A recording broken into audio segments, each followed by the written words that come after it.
Silver Creek was a town stitched together by gossip and sun-baked brick.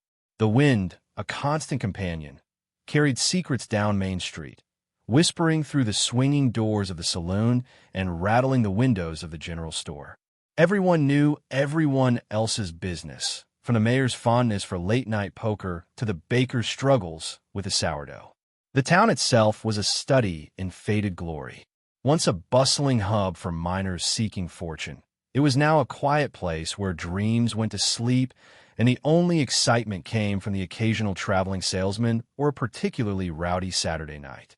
The landscape was harsh but beautiful, with towering mesas painting the horizon in hues of red and orange. The creek, from which the town took its name, was now a mere trickle, a reminder of a wetter, more prosperous past. Dust devils danced in the streets, mirroring the restless spirits of the townsfolk, forever caught between the hope of a better tomorrow and the weight of yesterday's regrets. It was a place where time seemed to slow to a crawl, where the only thing predictable was the setting sun and the rising moon. A place ripe for disruption. And in that town, everyone knew Hank, or they thought they did. He was a fixture, like the dusty windmill outside of town or the rusty bell atop the church. Hank was the town drunk, a harmless old fool who spent his days weaving through the streets, muttering to himself and occasionally sharing a slurred word or two with the stray dogs. His clothes were perpetually rumpled, stained with spilled whiskey and the grime of countless naps taken under the shade of the cottonwood tree. His beard, a tangled mess of gray and brown, seemed to house a colony of dust bunnies. Most folks just chuckled and shook their heads as he passed, offering a pitying glance or a half-hearted joke. "There goes Hank, talking to his ghost again," they'd say. He was the butt of every joke, the subject of every whispered conversation behind cupped hands. No one took him seriously. He was just old Hank, the town drunk, a harmless relic of a bygone era. They couldn't have been more wrong. But there were whispers, faint echoes of a different Hank, hidden beneath the layers of whiskey and neglect.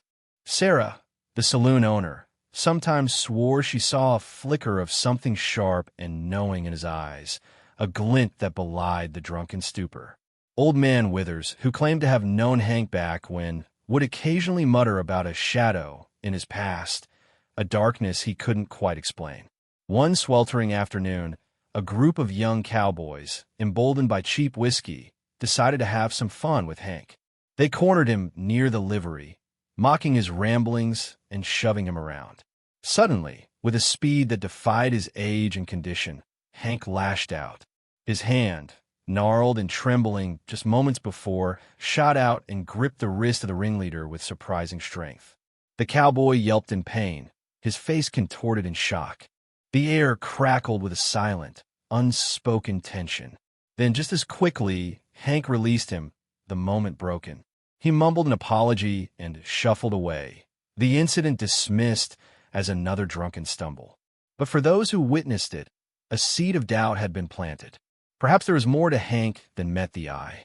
The dust storm arrived first, a swirling curtain of ochre that blotted out the sun. Then came the riders.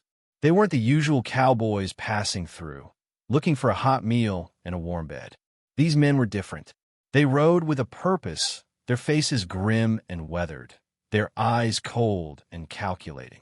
They were clad in dark, worn leather, their revolvers gleaming menacingly in the fading light. Leading them was a man named Silas, a snake-like character with a cruel smile and a voice that dripped with menace. He surveyed the town with a predatory gaze, his eyes lingering on the bank, the general store, and the church. He was a wolf sizing up a flock of sheep. The silence that followed their arrival was deafening. The wind seemed to hold its breath, the dogs stopped barking, and even the ever-present flies seemed to disappear. The townsfolk, sensing the danger, retreated into their homes, peering out from behind curtains with growing dread. Silver Creek, once a town steeped in boredom, was now gripped by fear. The disruption had arrived. Silas dismounted, his boots thudding heavily on the dusty street. He strolled towards the saloon, his gang fanning out behind him, their presence a suffocating blanket. He pushed open the saloon doors, the hinges groaning in protest. The few patrons inside froze, their eyes wide with terror. "Well now," Silas drawled, his voice cutting through the silence like a shard of glass. "Looks like we've stumbled into a quiet little gathering." He scanned the room, his gaze lingering on Sarah, the saloon owner, who stood behind the bar, her face pale but defiant. "This here's a takeover," Silas announced, a cruel smile spreading across his face. "We'll be needing all the valuables you folks are carrying, and then we'll be needing something from the town itself." He paused, letting his words sink in. "Consider yourselves guests, and I'm not known for being a generous host if my guests misbehave." The gang members chuckled, a chilling sound that echoed through the room. Silver Creek was officially under siege. The gang had taken control. The gang's demands were simple, yet impossible. They wanted all the gold in the town's bank, a sum that would bankrupt Silver Creek. They also demanded a full pardon for all their past crimes, signed by the town's mayor. And as a final insult, they wanted the town's most prized possession, the old church bell, to be melted down for scrap. Fear gripped Silver Creek. The townsfolk, trapped in their homes, whispered in hushed tones. Some considered fighting back, but the gang's reputation for brutality was well known. Silas made an example of anyone who dared to defy him. A young man who tried to hide his family's savings was shot dead in the street, his lifeless body left as a warning to others. Amidst the chaos, Hank remained seemingly oblivious. He continued his drunken wanderings, stumbling through the streets, muttering to his ghosts. The townsfolk shook their heads, lamenting his pathetic state. "Poor Hank," they sighed. "Doesn't even realize what's happening." But they were wrong. He saw everything. He just wasn't ready to act. Yet, Hank shuffled past the church, his eyes unfocused, his steps unsteady. He mumbled something about lost souls and unforgiven sins, seemingly oblivious to the armed guards patrolling the streets. He almost tripped over a discarded wooden toy, a small horse, lying in the dust. It belonged to the young boy who had been shot earlier. Suddenly, Silas emerged from the saloon, dragging Sarah with him. She struggled against his grip, her face bruised and bloody. "Anyone else want to test my patience?" Silas roared, shoving Sarah to the ground. It was then that something shifted within Hank. He stopped muttering. His eyes, usually glazed over with drink, sharpened, focusing on Silas with an intensity that burned through the distance. He clenched his fists, the knuckles turning white. It wasn't the gold, or the pardon, or even the church bell that did it. It was the sight of Sarah, broken and humiliated, that finally shattered his drunken stupor. The switch had flipped. The beast within was stirring. The change was almost palpable. The stoop in his shoulders straightened. The lines etched on his face seemed to deepen, hardening with a newfound resolve. The drunken haze that had clouded his eyes for so long vanished, replaced by a steely glint, a cold fire that sent a shiver down the spines of the nearby gang members. He took a deep breath, the air filling his lungs with a clarity he hadn't felt in years. The smell of dust and gunpowder, the cries of the terrified townsfolk, it all sharpened his senses, bringing him back to a world he thought he had left behind. He looked down at his trembling hands, then slowly clenched them into fists, the muscles hardening. He could feel the weight of the past, the echoes of violence, the ghosts of those he had hunted. They were all there, waiting to be unleashed. Hank was gone. The hangman was back, and he was ready to deliver justice. The transformation was complete. He was no longer the town drunk. He was a weapon.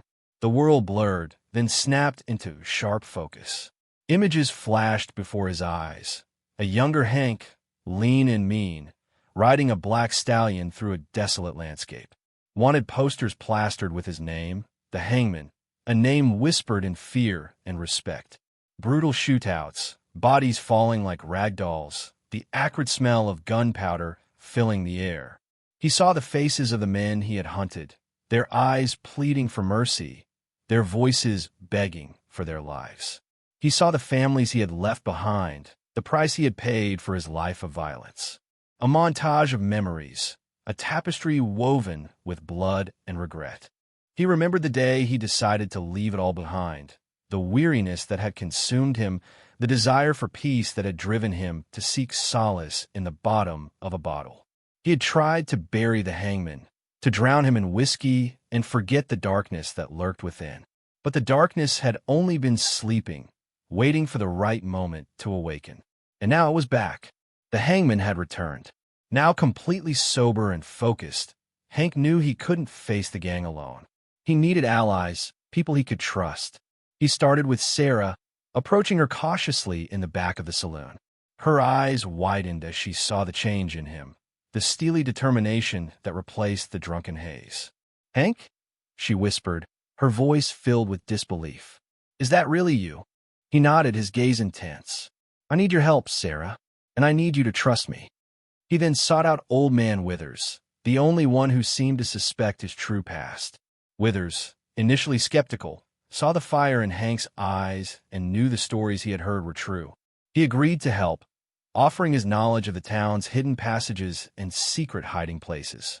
Finally, he approached young Billy, the blacksmith's son, a skilled marksman who had always looked up to Hank, even in his drunken state. Billy, eager to prove himself, readily joined their cause. They were an unlikely alliance, but they were all Silver Creek had left, and they were ready to fight. Under the cover of darkness, Hank led his small group to his dilapidated shack on the edge of town. Inside, hidden beneath loose floorboards and behind dusty shelves, lay a hidden arsenal. Rifles, shotguns, revolvers, weapons from a bygone era, meticulously maintained and ready for action. Hank, with a newfound authority, laid out his plan. He pointed out weak spots in the gang's defenses, identified escape routes, and assigned each person a specific role. His tactical mind, honed by years of experience as a bounty hunter, was sharp and calculating. He knew how to fight, how to survive, and how to win. Sarah, surprisingly adept with a rifle, would provide cover from the saloon's upper windows. Withers, using his knowledge of the town's secret passages, would create diversions and disrupt the gang's movements. Billy, with his sharpshooting skills, would pick off key targets from hidden vantage points. Hank, of course, would lead the charge, his eyes burning with a cold determination. The preparations were complete. The battle for Silver Creek was about to begin. The first strike was swift and decisive. Withers, using the old mine tunnels beneath the town, set off a series of explosions, creating chaos and confusion. While the gang members were distracted, Billy picked off the guard stationed outside the jail, freeing the prisoners who had been unjustly imprisoned by Silas. Hank, leading a small team, stormed the saloon, taking the gang completely by surprise. A fierce gunfight erupted, the air filled with the deafening roar of gunfire and the acrid smell of gunpowder. Sarah, perched in the upper window, rained down lead on the gang members below, providing crucial cover for Hank and his team. Within minutes, the saloon was cleared and several hostages were rescued. The gang's control over Silver Creek had been shattered, but the battle was far from over. Silas, enraged by the surprise attack, vowed to retaliate with even greater force. The real fight was about to begin. Silas, his face contorted with rage, unleashed his full force upon Silver Creek. The remaining gang members, fueled by fury and a thirst for revenge, stormed through the streets, firing indiscriminately at anything that moved. A brutal shootout erupted, transforming the once peaceful town into a war zone. Buildings were riddled with bullet holes, windows shattered, and the streets ran red with blood. The townsfolk, caught in the crossfire, scrambled for cover, their hopes dwindling with each passing moment. Hank and his allies fought bravely, but they were outnumbered and outgunned. Billy, despite his sharpshooting skills, was wounded, forcing him to retreat. Withers, using his knowledge of the tunnels, continued to harass the gang, but his efforts were starting to wane. Sarah, running low on ammunition, fought valiantly from the saloon window, but she knew it was only a matter of time before the gang overran her position. The battle for Silver Creek had reached its climax. The odds were stacked against Hank and his small band of rebels. As the shootout raged, Withers, while navigating the tunnels, stumbled upon a hidden chamber beneath the church. Inside, he found a collection of documents and letters, revealing a dark secret about Silver Creek's founding. It turned out that the town was built on stolen land, taken from the Native Americans decades ago. Even more shocking, Withers discovered that Hank, back in his hangman days, had been hired to silence anyone who threatened to expose the truth. He had carried out his orders, ruthlessly eliminating anyone who stood in the way. The town's prosperity was built on blood and lies, and Hank had been a key player in covering it up. Withers emerged from the tunnels, his face pale and shaken. He knew he had to tell Hank the truth, even if it meant shattering the fragile alliance they had formed. The revelation would not only expose the town's dark past, but also force Hank to confront the consequences of his own actions. The secrets of Silver Creek were about to be unearthed. Withers, desperate to reach Hank, finally found him near the church, engaged in a fierce gunfight with Silas. Ignoring the flying bullets, Withers blurted out the truth about the town's past and Hank's involvement.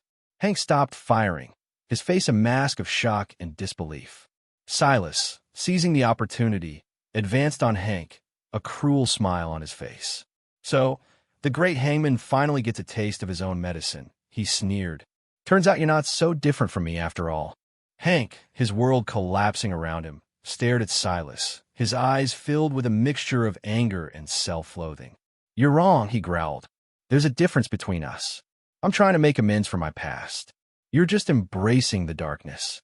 The two men stood face to face, their motivations and pasts clashing in a tense standoff. The fate of Silver Creek and Hank's own redemption hung in the balance. The final showdown was inevitable. Hank lunged at Silas, knocking the gun from his hand. The two men grappled, their bodies colliding in a brutal, desperate struggle.